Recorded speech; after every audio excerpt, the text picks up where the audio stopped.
봅시다. 마가복음 12장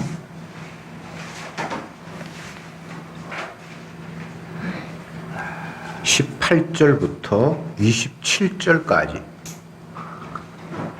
교독하겠습니다. 12장 18절에 부활이 없다 하는 사두개인들이 예수께 와서 물어 가로되 선생님이여, 모세가 우리에게 쓰기를 한 사람이 형이 자신의 젖을 하늘에 두고 죽거든 그 동생이 그 아들을 취하여 형을 위하여 후사를 세울지니라 하였나이다. 7형제가 있었는데 맏이 아내를 취하였다가 후사가 없이 죽고 둘째도 그 여자를 취하였다가 후사가 없이 죽고 셋째도 그렇게 하여 7이 다 후사가 없었고 최후의 여자도 죽었나이다. 7 사람이 다 그를 아내로 취하였으니 부활을 당하여 저희가 살아날 때에 그 중에 하나가 되니까. 예수께서 가라사대 너희가 성경도 하나님의 능력도 알지 못함으로 오해함이 아니냐. 사람이 죽은 자 가운데서 살아날 때에는 사과도 안 나고 시집도 안 나고 안되는 천사들과 같으니라. 죽은 자의 살아난다는 것을 의논할진대 너희가 모세의 책 중 가시나무 뜰기에 관한 글에 하나님께서 모세에게 이르시되 나는 아브라함의 하나님이요 이삭의 하나님이요 야곱의 하나님이라 하신 말씀을 읽어보지 못하였느냐. 하나님은 죽은 자의 하나님이 아니시고 산 자의 하나님이시라. 너희가 그에 의하여 하시니라. 아멘.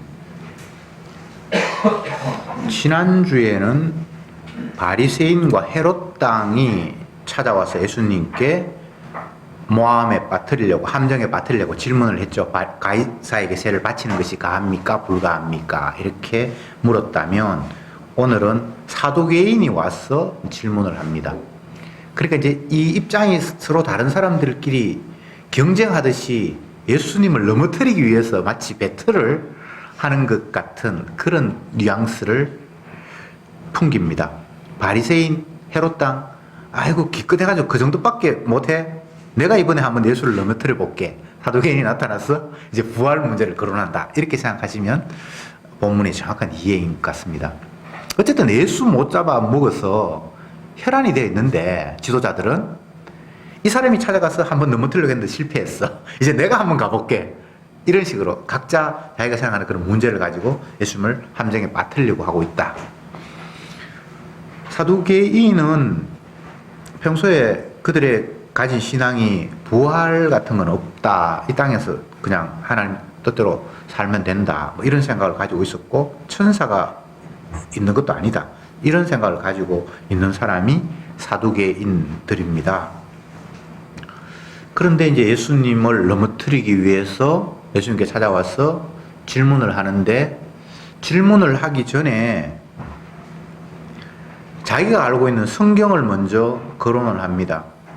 모세 율법에 보면 어떤 형제 가운데 한 사람이 후사가 없이 죽어버리면 다른 형제가 그의 그 형수가 되든지 아니면 제수가 되든지 그에 가서 관계를 가져서 아이가 태어나면 그 죽은 사람의 대를 잇도록 하는 그런 모세의 규정이 있거든요. 그걸 계대 결혼법이라 그러는데 대를 계속 잇게 하기 위해서 하나님께서 마련하신 어떤 한 사람의 그 기업이 중도에 차단되지 않고 계속 기업을 잇게 하는 그런 하나님의 약속의 모습입니다. 그것은 하나님께서 자기가 말씀하신 그 후손을 통해서 복을 받을 것이다 라고 말씀을 주신 건데 그 후손이 어떤 환경이 되어도 끊기지 않는다는 거죠. 표면적으로 보여주시는 어떤 제도라고 그렇게 이해하시면 됩니다. 그런데 이 제도를 가지고 그건 이제 하나님의 말씀이니까 끌고 와서 부활 없잖아 라고 예수님께 지금 시위를 하고 있는 거예요. 모세 율법에 보면 어떤 형제가 자녀도 못 낳고 결혼했는데 죽어버리면 다른 형제 중에 한 사람이 그 죽은 그 형제에게 아내에게 가서 관계를 가져서 자녀가 태어나면 그 아들을 그쪽에 주게 했는데 이거는 만약입니다. 만약에 어떤 A라는 형제가 결혼을 했는데 죽어버렸다. 그럼 B 형제가 A 형수에게 가서 또 관계를 가졌는데 또 애 못 낳고 죽어버렸다. 세 번째, 네 번째, 만약에 7 형제가 만약에 한 사람의 자녀도 못 낳고 다 죽어버렸다면 만약 당신의 생각처럼 부활이 있다면 부활 세계에서는 이 여자가 도대체 누구의 아내가 됩니까? 라고 함정에 빠뜨리려고 질문을 한 거예요. 여러분 같으면 누구 아내가 돼야 맞을 것 같아요?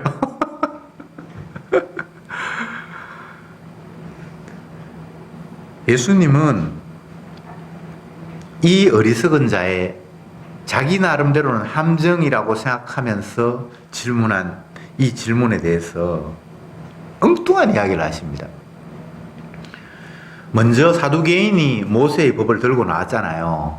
그러니까 예수님께서 모세 율법 가운데 그런 이야기도 있지만 이런 이야기도 있거든 하면서 또 다른 이야기를 끄집어내는 거예요. 그 이야기가 뭔가 하면 출애굽기 3장에 보면 모세가 하나님으로부터 사명을 받으려고 주님께서 모세를 불러서 모세가 가는데 갑자기 저 앞에 사막에는 아마 떨기나무 같은 그런 게 있었는가 봐요. 바짝 마른 떨기나무가 있는데 불이 붙었는데 보니까 불이 붙으면 나무가 금방 재가 되어서 떨기나무가 사라져야 되는 게 상식이잖아요. 근데 불이 붙었는데 나무가 타지도 않고 재가 되지도 않고 여전히 그냥 활활활 타오르고 있는 모습을 본 거예요. 그래서 모세가 깜짝 놀랐어요. 도대체 이런 일이 웬 이런 떡이 이런 식으로 놀랐는데 주님께서 연이어서 하신 말씀이 나는 아브라함의 하나님이고 이삭의 하나님이고 또 야곱의 하나님이다. 나는 죽은 자의 하나님이 아니라 산 자의 하나님이다. 이런 말씀을 하셨어요. 예수님이 그 이야기를 끄집어내면서 계대 결혼법을 가지고 한 여자가 여러 형제하고 다 잠자리를 같이 했는데 애도 없고 나중에 부활됐다면 누구 아내입니까? 라고 이렇게 물었을 때 예수님은 다른 율법을 가져왔어. 이런 이야기 너 혹시 아냐? 라고 이야기를 한 거예요. 근데 여기서 중요한 것은 부활이 있느냐 없느냐라고 지금 질문하는 이 사두개인의 질문에 예수님이 끄집어낸 성경 구절이 적당한 내용입니까? 말도 안 되는 거예요. 이건 부활하고 아무 상관이 없는 거잖아요. 여러분 이걸 핵심으로 봐야 됩니다. 자기 딸 하나는 사두개인이 자기가 성경을 안다고 생각을 해서 부활이 없어야 될 것 같은 걸 여러 군데 찾다가 그 계대 결혼법을 끄집어내와서 인간적으로 생각하니까 이거는 진짜 부활이 있으면 굉장히 혼란스러울 것 같은 생각이 드는 거예요. 그래서 예수님께 질문했는데 예수님은 그걸 대답하면서 전혀 엉뚱한 부활하고 아무 상관이 없는 성경 구절 하나 끄집어내와서 이건 너 성경 구절 아냐? 이렇게 얘기를 했단 말이죠. 완전 동분서답 하듯이. 왜 주님이 이런 답변을 하셨을까? 차라리 부활이 있다는 걸 또 성경 가운데 구절 가운데 찾으려고 그러면 얼마든지 찾을 게 많아요.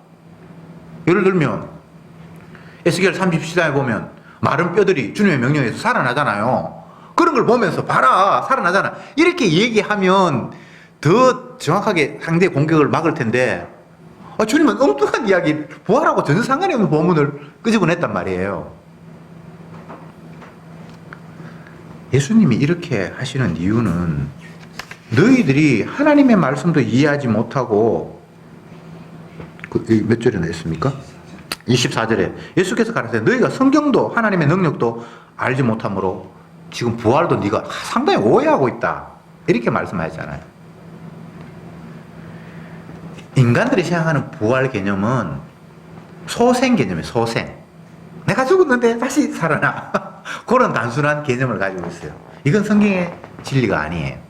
그런 생각은 불교 신자들도 가지고 있고 그냥 막연하게 아무 종교 없는 사람도 먼저 가족이 세상을 떠나면 위로한답시고 그래 뭐 언젠가는 또 만날 텐데 이런 게 다 부활에 대한 개념, 잘못된 부활에 대한 개념이에요. 죽음이 끝난 게 아니고 다시 살아난다는 개념. 근데 그건 주님이 말씀하신 부활 아니거든요.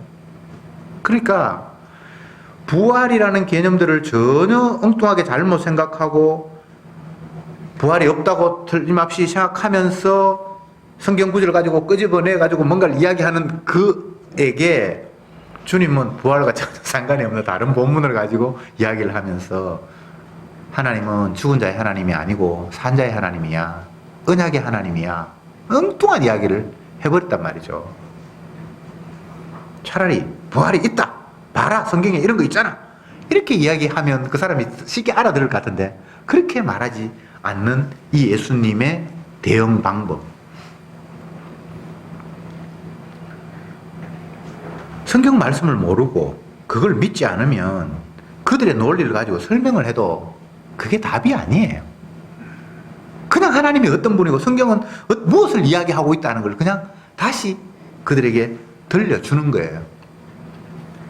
성경은 예수님의 약속의 책이지 부활이 있네 없네 뭐 죽었다가 다시 살아나네 안 하네 그런 데 관심이 없어요. 그러니까 주님이 완전히 관심을 확 다른 방향으로 전환해 버렸어요. 신약 성경에 보면 고린도전서 15장 같은 경우에는 아예 부활에 대해서 쫙 이야기하고 없어요. 너희가 썩을 것으로 심고 썩지 아니할 것으로 거두고 막 쫙 나와요. 부활 이야기하려면 그것 성경 구절 이야기했으면 봐라 부활이 있잖아 충분히 이렇게 말할 수 있는데 그렇게 주님이 접근하지 않았어요. 고린도전서 한번 찾아봅시다. 15장 12절부터 제가 몇 절 읽어볼게요. 고린도전서 15장 12절부터 제가 몇 절 읽어볼게요. 그리스도께서 죽은 자 가운데서 다시 살아나셨다 전파되었거늘 너희 중에서 어떤 이들은 어찌하여 죽은 자가 가운데 부활이 없다 하느냐. 만일 죽은 자의 부활이 없으면 그리스도도 다시 살지 못하였으리라. 그리스도께서 만일 다시 살지 못하였으면 우리의 전파하는 것도 헛것이요 또 너희 믿음도 헛것이며. 여기는 분명히 부활한다고 돼 있잖아요. 그러면 사두개인의 이야기 부활이 없다라고 어설프게 성경 구절을 끄집어 와서 뭐 계대 결혼법에 가면 나중에 다시 누구 안 해도 되겠냐 이렇게 하는 이야기 이런 거 한마디 탁 던져버리면 게임 끝나버렸을 텐데 이런 이야기 안 하고 엉뚱하게 모세가 나무 떨기에서 불꽃 타는 거 이야기하고 아브라함의 하나님, 이삭의 하나님, 야곱의 하나님 이게 도대체 뭐 대답이 무슨 이런 대답이 있냔 말이죠. 주님은 오로지 십자가만을 말씀하고 싶은 겁니다. 왜? 그거 믿어야 구원이 있으니까 생명이 있으니까. 부활 믿어가지고 구원 얻는 거 없어요. 맞죠? 그리고 인간이 생각하는 부활은 기껏 소생하는 이 땅의 생명의 연장밖에 안 돼요. 육의 연장이에요. 사람들은 아무리 부활을 자기 나름대로 뭐 머리를 굴려가 생각을 해봐도 그냥 내 육의 연장일 뿐이에요. 그러니까 그걸 부활한다고 얘기해줘도 그게 믿음이 안 돼요. 그래서 주님은 아예 다른 이야기를 하시는 거예요.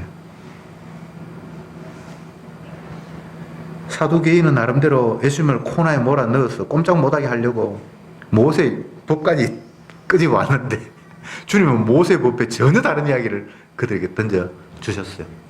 계대 결혼법 부활 근거하는 거 아닙니다. 부활 이야기 아니에요.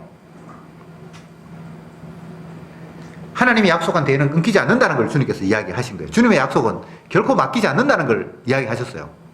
그것도. 근데 그걸 그 사람들이 못 알아들으니까 엉뚱하게 다른 본문을 들어서 떨기나무가 불에 타. 그러면 소멸돼야 돼. 근데 소멸이 안 되네. 이게 지금 부활의 세계라는 거예요. 전혀 상관이 없을 것 같은데 지금 진짜 부활을 이야기하고 있는 거예요. 누가 그걸 주님이 말씀하시기 전에 그게 부활의 근거가 된다고 그게 진짜 부활이 있다라고 이해했겠습니까? 근데 주님이 그렇게 해석하니까 말이 되죠? 여러분 내가 뭘 죽었다가 다시 살아날까 말까 이런 데 관심 가질 거 없습니다. 주님의 말씀을 믿으면 돼요. 주님은 죽은 자를 살리기도 하고요. 없는 것을 잊게도 하고 내 생각으로 머리 굴려서 부활이 있겠나 나중에 부활이 있으면 굉장히 곤란할 텐데 뭐 복잡한데 우리는 육의 관점에서 계속 이걸 연장해가지고 하나님 나라까지 쭉쭉쭉쭉쭉 밀고 가요. 천국을 생각할 때도 마찬가지죠. 천국 가면 최소한 40평 이상 아파트밖에 없다. 뭐 오만 이야기 다 하는데 그게 이 땅에서의 내 육의 생각에 자꾸 연장으로 천국을 상상하는 거잖아요. 인간의 부활도 그런 거예요. 맞죠? 그죠? 주님은 그걸 완전히 차단해버리는 거예요. 하나님은 산 자의 하나님이지 죽은 자의 하나님은 아니야. 너 지금 죽은 자로 이야기하고 있는 거야. 땅의 개념, 죽은 개념으로 하늘까지 드덩거리니까 뭐 오만 이야기 다 하는데 그건 아니야. 네가 만약 그런 개념을 가지고 있다면 떨기나무가 불에 타는데 안 죽는 건 네 어떻게 이해할래? 할 말이 없는 거예요. 할 말이. 역사를 덜먹거리고 하는 사람들에게 예수님께서 하신 말씀이 아브라함이 나이 때 올 것을 보고 기뻐했는데 이렇게 얘기해버려. 그러니까 그들이 네 지금 나이가 50도 안 됐는데 뭐 아브라함이 너를 봤다고. 육의 관점, 땅의 관점으로 보면 이게 이해가 안 되는 거예요. 그러니까 주님이 다른 관점을 던져버리니까 그들이 육의 관점이 질문을 해놓고 도대체 뭐 어떻게 해야 할지를 답을 못하는 거예요. 예수님 넘어뜨리려고 하다가 지가 넘어지고. 예수님을 상대하겠다는 그 발상 자체가 창조주를 상대하겠다는 피조물의 발상 그 자체가 잘못된 거예요. 어떻게 창조주를 우리가 대합니까? 뭐 바쳐서 받겠다. 그게 피조물 같은 피조물로 생각해서 그런 생각을 가지고 있는 거예요. 창조주한테 우리가 뭘 바칩니까? 가이사에게 세를 바쳐야 됩니까? 말아야 됩니까? 라는 그 발상 자체가 이 사람들은 이 땅의 것을 가지고 계속 생각하는데 주님은 하나님은 인간이 드리는 것 더러워서 못 받는 그런 너희들하고 종류가 다른 사람이야 라고 그냥 답을 엉뚱하게 던졌어요. 바치라 말라는 그런 말을 한 게 아니에요. 사실 따지고 보면 부활이 있다 없다를 지금 답한 게 아니에요. 네가 생각하는 건 지금 땅의 생각이다. 성경도 하나님의 능력도 알지 못했다. 이게 사실은 그의 실상이에요.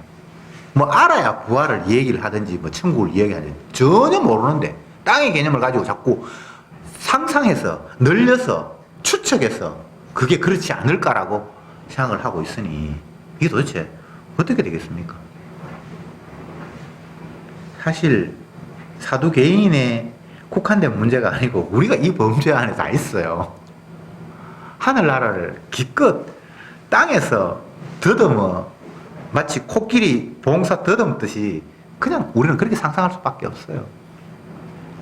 그래서 주님께서 말씀하신 것이 내 논리로는 이해가 안 되지만 그냥 선물로 믿음이 오면 그냥 아멘 할 뿐이에요.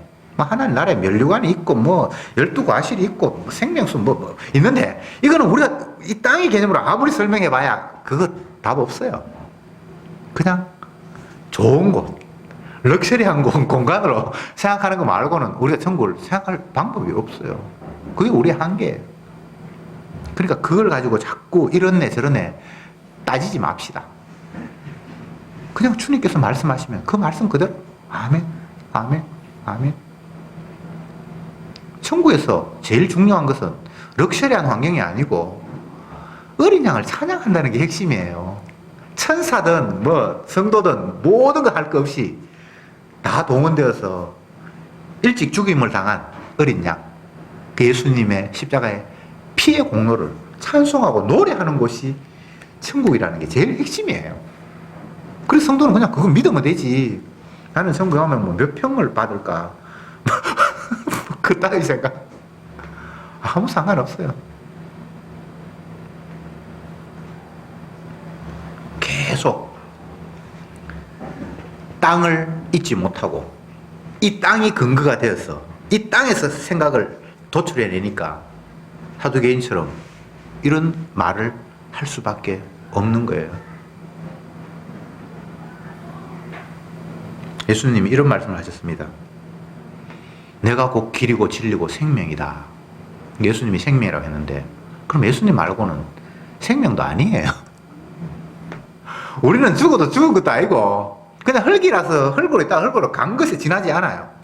그러니까 어떤 사람이 죽었다고 하니까 주님께서 죽은 게 아니라 잔다 그렇게 얘기해보니까 이게 도대체 무슨 말이지? 뭐 말귀를 못 알아듣는 거예요. 근데 살아서 멀쩡히 있는데 또 너희는 다 죽었다 이렇게 얘기를 해버리니까 그리고 우리는 계속 육의 개념에서 주님 말씀을 이해하려고 그러니까 주님 하늘의 개념에서 이야기하고 있는 거예요. 자유롭게 때로는 인간의 수준에 맞춰서 그냥 맞는 것처럼 그렇게 이야기해 줄 때도 있어요. 그러다가 어떨 때는 도저히 안 되겠다 싶으면 전혀 차원을 달리해서 막 이야기해버리면 뚱한 거예요. 이게 무슨 말이지? 살았다 하는 이름은 있으나 실상은 죽었다. 이게 지금 무슨 말이에요? 육의 관점에서 이해가 안 돼요. 근데 죽은 사람에게 잔다. 이건 이해됩니까? 우리는 땅에서 태어났고 땅을 바라보며 땅의 생각을 하고 주님은 하늘의 생각을 하고 말씀을 하니까 이해 안 되는 게 너무나 당연해요. 이해하는 게 이게 정상적이 아니에요. 그건 은혜가 왔기 때문에 이해되는 거지. 뭔가 뭐 철학적으로 깊이 있는 걸 막 파고들어서 이해하는 거 다 거짓말이에요. 너희가 성경을 억지로 풀다가 다 멸망한다. 그렇게 돼 있잖아요. 성경은 풀 수 있는 게 아니에요. 깊이 연구하고 뭐 원어 분석하고 뭐 해가지고 풀 수 있는 게 아니에요. 그냥 믿음이 오면 믿어질 뿐이에요. 논리로 설명도 안 돼. 내가 땅에 사는데 하늘의 논리를 어떻게 설명을 하겠습니까? 설명 안 되지. 그냥 믿어질 뿐이에요.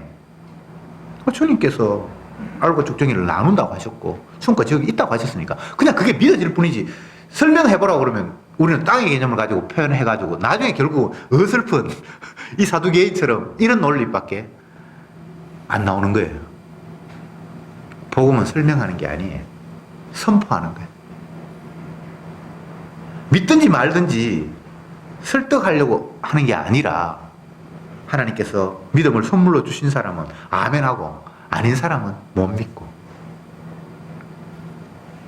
사도행전을 보면 오순절날 사도들이 성령을 받아서 예수님의 증인이 되어서 예수님의 십자가 죽으심의 의미를 막 이야기를 하는데 명절이 되어서 예루살렘 사람 많은 흩어져 있는 사람들 예루살렘 모였는데 심지어는 외국에 있는 사람들도 많이 모였거든요.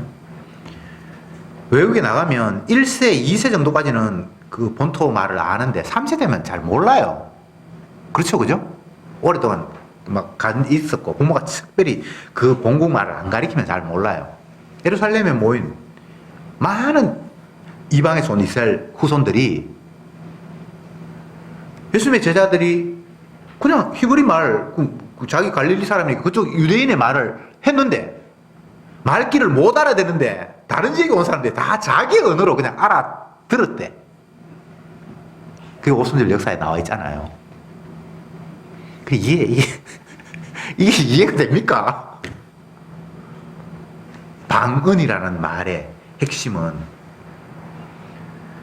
나는 외국어 못 알아듣는다는 말이잖아요. 방언이라는 말은 타 지역의 말이라는 말이지만 그 당시에는 외국어예요. 외국어. 무슨 말인지 아시겠죠? 그게 외국어는 나는 그 지역 사람이 아니니까 말씀을 못 알아듣는다는 말이 방언인데 그 방언의 능력이 역사하니까 그 말을 알아듣는 게 방언의 핵심이에요. 내가 이상한 말 했다. 랄랄랄라 따따따따 이게 방언의 핵심이 아니고 알아들을 수 없어야 되는데 그 말이 알아들리네? 이게 방언의 핵심이란 말이에요. 성령의 역사죠. 주님께서 역사하신다는 이야기예요. 이 땅의 이야기가 아닙니다. 다시 본문으로 돌아가서 사두개인은 자기 나름대로 모세 율법을 아무리 들여다봐도 부활이 있으면 이게 이제 말이 안 될 것 같아. 그래서 하나님 말씀, 하나님 주신 모세 율법이 하나님 말씀이잖아요. 하나님 말씀을 가지고 하나님 아들이라고 한 자에게 탁 들이밀면서 봐라 이렇게 되는데 부활이 있어? 라고 자기 딴에는 당당하게 이야기하는데 예수님이 엉뚱한 이야기를 하신단 말이죠. 네가 그래 모세 율법을 그렇게 잘한다면 가시떨기 이야기도 네 읽었겠네? 그거 네 한번 이해해봐라. 가시떨기가 불에 타는데 죄도 되지 않고 소멸되지 않고 계속 있어. 어떻게 됐지? 이 어리석은 놈아, 이게 진짜 부활이야. 네가 아무리 소멸되려고 해도 소멸될 수도 없고 죽어야 당연한데 죽지도 못하고 이런 세계는 내가 만드는 거지 네가 있다 없다고 해서 그게 있거나 없거나 되는 게 아니야. 나는 죽은 자의 하나님이 아니야. 산 자의 하나님이야. 나는 내 생명을 영원히 그냥 헛되게 돌려보내는 그런 존재는 아니야 라고 주님이 말씀하시는 거예요. 우리는 소멸되면 없잖아요. 그럼 주님이 소멸 안 시키겠대. 그게 진짜 부활인 거예요. 죽어도 안 죽어요. 무덤에 가도 주님이 찾아가서 다시 살려서 알고 죽정이로 지옥 보내자 지옥 보내고 천국 보내고 천국 보내고 지옥과 천국은 끝이 없잖아요. 부활의 세계가 그렇게 단순한 이야기가 아닙니다. 뭐 죽었다 다시 소생해서 행복하고 뭐 그런 차원이 아니에요. 이거는 너무나 큰 이야기여서 그들이 설명을 해도 알아들을 수가 없는 어마어마한 이야기를 그들은 너무나 가볍게 내 육신의 삶이 끝나고 또 새로운 삶으로 조금 연장되는 그런 짧은 사고방식으로 있네 없네 하고 있으니까 이들에게 있다고 한들 그게 답이 되겠습니까? 그래서 주님은 더 근원적인 이야기를 그들에게 들려주셨는데 역시나 못 알아듣겠죠? 이거 알아듣겠습니까? 못 알아들어야 정상이에요. 하늘의 이야기를 하는데 땅에 있는 인간이 알아들으면 그게 비정상이지. 근데 알아듣는다. 그거는 주님의 은혜가 임한 거예요. 제가 방언 이야기했잖아요. 못 알아들어야지. 이스라엘 사람들 이스라엘 말 하고 있는데 저 애굽에 가가지고 뭐 살다가 물론 1세는 알겠지만 그 어린아이들하고 명절 지내려고 다 왔는데 그들이 자기 지역의 언어로 막 알아듣는데 이건 정상적인 사태가 아니잖아요. 주님이 개입하셨잖아요. 주님이 개입하셔야지 이걸 은혜다 사랑이다 뭐 여러 가지 이야기할 수 있는데 주님의 은혜가 아니면 하늘의 일은 이해 못하는 게 정상이에요. 복음을 이야기하는데 십자가를 이야기하는데 그게 아멘이 되면 그게 방언이에요. 방언이 지금 이게 해석이 지금 되는 거하고 똑같은 거예요. 못 알아들어야 되는데 그냥 들리는 거예요. 그래 십자가가 이런 거였구나. 물론 그게 퍼펙트한 건 아닙니다. 지극히 작은 파편으로 알아듣죠, 그죠? 예. 그러나 그게 얼마나 엄청난 건지 몰라요. 땅에서는 도저히 상상도 할 수 없는 큰 은혜가 임했기 때문에 그 말에 그 말씀에 아멘이 되는 거예요. 신비합니다. 사람으로서는 할 수 없으되 하나님이 하셨다. 그것 외에는 답이 없어요. 네가 어떻게 그 말을 알아듣는데 저 사람은 배운 것도 없는데 어떻게 저렇게 대제사장이나 서기관들을 또 꼼짝 못할 저런 해석을 하지? 예수님을 향했어 사람들이. 사람의 생각으로는 땅의 관점으로 이해가 안 되는 거예요. 서기관, 바리새인, 사두개인 이 사람들이 예수 앞에 찾아와서 함정에 빠뜨리려고 할 때 이 사람들이 시시한 사람들이겠습니까? 다 자신감 있고 그 분야에 대해서는 나름대로 일가견 한다고 하는 사람들이 찾아와서 예수님 넘어뜨리려고 했겠죠. 근데 지가 넘어지네. 창조주를 넘어뜨리려고 하다니요. 피조물이. 이게 지금 얼마나 우스운 이야기입니까? 넘어지는 게 중요한 게 아니고 그 넘어져서 주님을 발견해야 되는데 이 사람들 넘어져도 주님을 발견도 못해요. 그렇게 참 불쌍한 거예요. 사도 바울 같은 사람은 까불다가 주님 앞에 박살이 났는데 그 박살이 나는 그 순간에 주님을 보게 하는 은혜를 주셨어요. 넘어진다고 다 주님을 발견하는 게 아니에요. 그러니까 이게 은혜가 아니면 설명이 안 되는 거예요.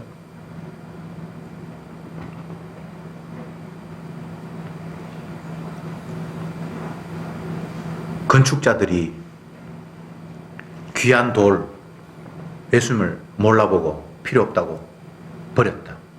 그런데 나중에 보니까 그 버려진 돌이 이 건물의 기둥돌이 되었다.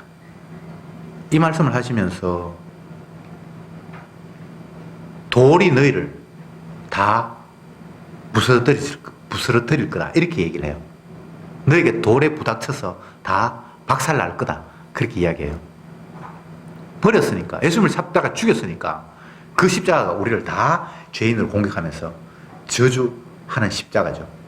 그런데 그 가운데 구원 얻는 사람은 그 죄를 용서하는 십자가가 되는 거예요. 누구에게는 십자가가 영원히 형벌받을 근거가 되고요. 또 누구에게는 그게 영원히 용서받을 근거가 돼요. 이걸 어떻게 이해를 할 수 있겠습니까? 믿어야지. 선물이 오니까. 지옥 가 있는 사람도요, 십자가 때문에 지옥 가 있고요. 천국 가 있는 사람들도 십자가 때문에 천국 가 있어요. 이게 말이 됩니까? 근데 주님이 그걸 약속을 하셨어요. 근데 성도는 그게 아멘, 아멘, 감사합니다. 십자가의 도가 어리석은 자에게는 정말 그게 멸망할 자에게는 정말 그게 말도 안 되는 논리예요. 어리석은 논리예요. 근데 구원 얻는 자에게는 은혜, 그것보다 더 큰 감사가 없는 이야기로 다가온다고 약속하셨잖아요. 말씀하셨잖아요.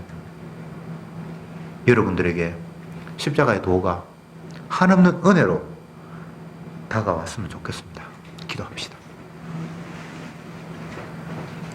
주님, 감사합니다. 우리의 본 모습은 사두개인의 수준에서 결코 벗어날 수 없는, 하나님이 말씀을 주셨지만 그 말씀을 보니까 결코 부활은 말이 안 되는 거야.